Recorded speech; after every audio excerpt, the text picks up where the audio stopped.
Hello guys, welcome to Dubai California vlogs. അപ്പോൾ ഞാനും മമ്മു ഷപ്പും കൂടി ഇന്ന് പോകുന്നത് വെച്ച് കഴിഞ്ഞാൽ നമ്മളെ ചരിത്രപ്രസിദ്ധമായ ആയിറ്റുപള്ളിയുടെ കീഴിലുള്ള ചോറമ്പ് പള്ളിയിലേക്കാണ്. അപ്പോൾ വീഡിയോ ഇഷ്ടമാണെങ്കിൽ ഒന്ന് സബ്സ്ക്രൈബ് ചെയ്യണേ. അപ്പോൾ ഇതാണ് ഞാൻ പറഞ്ഞ ചോറമ്പ് പള്ളി, പഴയ പുരാതനമായ പള്ളിയാണ്. അപ്പോൾ നമ്മൾ ഇവിടെ വന്നതിന് വേറെ ഒന്നുമല്ല, പള്ളിക്കഞ്ഞി എന്നൊരു സംഭവം ഉണ്ടല്ലോ, അതിന്റെ കൂടുതൽ വിവരങ്ങൾ നമുക്ക് ചോദിക്കാം. നമ്മൾ ഔക്കർച്ചാണ് ഇതാക്കുന്നത്. ഔക്കർച്ച, അസ്സലാമു അലൈക്കും. എന്തെല്ലാം ഇതിൽ കൂട്ടല്?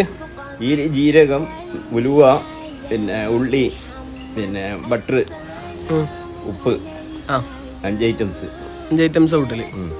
ഇപ്പൊ ഏകദേശം ഇനിയിപ്പോ ഇതില് 2 ഐറ്റംസ് ഇടാൻ ബാക്കി. തേങ്ങ ഇടാനുണ്ട്, പിന്നെ ബട്ടർ ഇടാനുണ്ട്. ഇത് 2 ഇടാനല്ലോ. അങ്ങ് കൂടിയാലായോ അല്ലേ? ഒന്ന് നോക്കാം ഇൻഷാല്ലാ.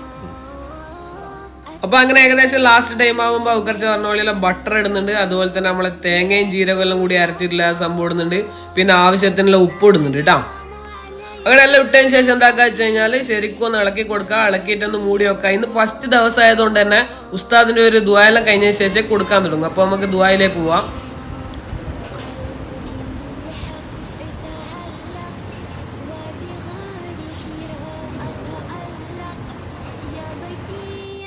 അങ്ങനെ ഇതിന്റെ ഔപചാരികമായ ഉദ്ഘാടനം നമ്മളെ കാരണവർ തന്നെ NE മുഹമ്മദ് അവർകൾ നിർവഹിക്കുകയാണ്. ആദ്യത്തെ കഞ്ഞി കൊടുത്തുകൊണ്ട് ഇപ്പൊ റമദാൻ 1 മുതൽ 30 വരെ ഈ കഞ്ഞി കൊടുക്കുന്നുണ്ട് കേട്ടോ, ഇവിടെ നമ്മളെ ഈ ചോറമ്പ് പള്ളിയിൽ നിന്ന്. അങ്ങനെ ഔപചാരിക ഉദ്ഘാടനത്തിന് ശേഷം നമ്മളെ അമീച്ച അവിടെ വന്നവർക്കൊക്കെ കഞ്ഞി ഒരു പാത്രത്തിലാക്കി കൊടുക്കുകയാണ്. പ്രത്യേകം പറയേണ്ടത് വെച്ചാൽ പാത്രം നമ്മൾ കൊണ്ടുപോകണം, എന്നാലോ കിട്ടുകയുള്ളൂ. അപ്പോൾ ഇതിന്റെ ബർക്കത്തിന്റെ ചീരണി താല്പര്യമുള്ളവർ ചോറമ്പ് പള്ളിയിലേക്ക് എത്തിച്ചേരണം. അപ്പൊ നമ്മളത് 3 എണ്ണം കിട്ടി, നമ്മൾ പുറകെ പോകുന്നതിന് ഇപ്പൊ നോമ്പൊറിക്കാനായില്ലേ.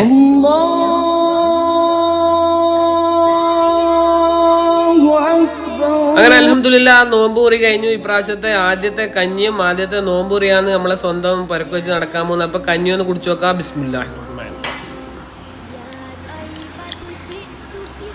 അൽഹംദുലില്ലാ നല്ല ടേസ്റ്റ് ഉണ്ട്. അപ്പം വീഡിയോ ഇഷ്ടമാണെങ്കിൽ ഒന്ന് ലൈക്ക് അടിക്കണം കേട്ടാ.